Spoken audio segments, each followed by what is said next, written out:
In today's lecture, we are going to discuss about vaginal cancer. Vaginal cancer ये एक बहुत ही rare case में होता है। ठीक है, चलिए वेजाइनल कैंसर क्या होता है। वेजाइनल कैंसर ये एक तरीके का कैंसर होता है जो फीमेल्स का वेजाइनल एरिया में होता है, वेजाइनल टिश्यू को मेनली इफेक्ट करता है। It is a rare cancer developing in the vaginal tissue.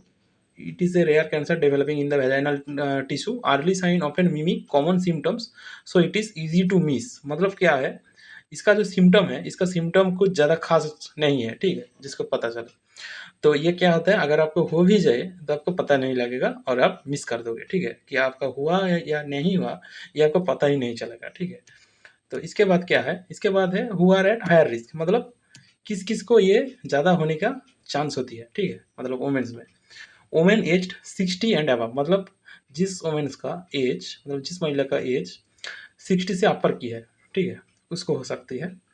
उसके बाद क्या है, those with persistent high risk HPV type 16 and 18, मतलब जिसको ह्यूमन पैपिलोमा वायरस का चांस है, मतलब टाइप 16 एंड 18। ठीक है, ये ह्यूमन पैपिलोमा वायरस का टाइप्स होता है। इसके बाद क्या है, women with A history of cervical cancer और प्री कैंसर, मतलब क्या है, किसी वुमेन्स का अगर पास्ट में सर्विकल कैंसर का कोई रिकॉर्ड है और प्री कैंसर का कोई रिकॉर्ड है तो उसको होने का चांस होती है। उसके बाद क्या है, women expose to DES in utero before 1971। DES ये क्या होता है, ये एक ड्रग होता है। ठीक है, डाई इथाइल स्टिलवेस्टेरोल। ठीक है, di ethyl stilbestrol a drug prescribe to pregnant women before 1971। मतलब 1971 का पहले ये यूज़ किया जाता है, अभी कोई खास यूज़ नहीं है तो इसको आप छोड़ दीजिए। ठीक है, इसके बाद क्या है, इसके बाद है अगर किसी को ये सारे सिम्टम्स आता है और अगर कोई इस कैटेगरी में आता है तो उसको डॉक्टर की कंसल्टेशन की ज़रूरत है। ठीक है, तो डॉक्टर को कंसल्ट कीजिए। उसके बाद क्या है, उसके बाद है it is estimated that 1 in 5 people will develop cancer before age 75। मतलब क्या है, वेजाइनल कैंसर जो है 75 के एज से पहले ही 5 महिला के अंदर एक महिला को होता है। ठीक है, होती है। Knowing when to scan can make all the difference, मतलब कब टेस्ट करना है अगर आपको पता चल जाए तो ये एक डिफरेंस ला सकती है। ठीक है, स्क्रीनिंग टेस्ट क्या होता है, स्क्रीनिंग टेस्ट ये होता है, ये एक तरीके का टेस्ट है। मतलब अगर आपको कोई सिम्टम्स भी नहीं है और आपको अगर कोई पर्टिकुलर कोई सिम्टम्स नहीं आ रहा है फिर भी एक टाइम टू टाइम चेक करना पड़ता है। ठीक है, इसको ही हम स्क्रीनिंग टेस्ट कहते हैं। In your 20 years to 30 years start regular Pap smears every 3 years from age 25। मतलब पीएपी का जो स्मीयर्स होता है उसको लेके 3 साल बाद, ठीक है, 3 साल बाद स्क्रीनिंग टेस्ट करना जरूरत है अगर आपका एज 25 के ऊपर है।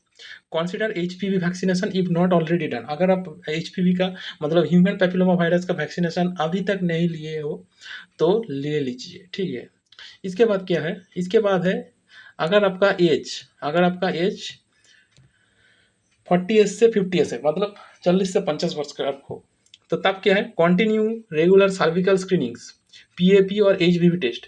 पीएपी टेस्ट भी करना पड़ेगा और एचवीवी टेस्ट भी करने को पड़ेगा। स्क्रीनिंग टेस्ट पहले ही बोल दिया क्या है, आपको कोई सिम्टम्स नहीं है फिर भी जो टेस्ट करना पड़ते हैं उसको ही हम स्क्रीनिंग टेस्ट बोलते हैं। ठीक है, स्टार्ट ब्रेस्ट स्क्रीनिंग डिस्कशन, मतलब आपको आपका ब्रेस्ट में कोई कैंसर है या नहीं इसको भी स्क्रीनिंग टेस्ट करने को जरूरत है। ठीक है, मतलब डिस्कशन कीजिए। Mammograms are typically recommended from age 40, मतलब 40 के उम्र के बाद मेमोग्राम्स रिकमेंड किया जाता है। ठीक है, उसके बाद क्या है, अगर आपका एज 60 एज से ऊपर का है, मतलब अगर आपका एज 60 वर्ष के ऊपर है तो स्क्रीनिंग में tapper depending on your history. मतलब अगर टैपरिंग मतलब क्या होता है, टैपरिंग मतलब होता है, सोचिए आप इस वीक में 5 बार स्क्रीनिंग टेस्ट किए हो। ठीक है, तो अगले वीक में 4 बार कीजिए, फिर उसके बाद 3 बार, ऐसे टैपरिंग मतलब कम होता जाएगा। ठीक है, time to time. Continue if you have abnormal Pap results और परसिस्टेंट एचबीवी।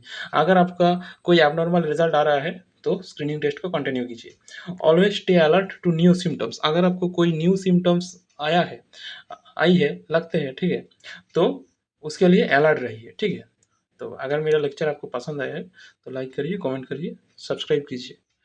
मिलते हैं अगले वीडियो में। Thank you.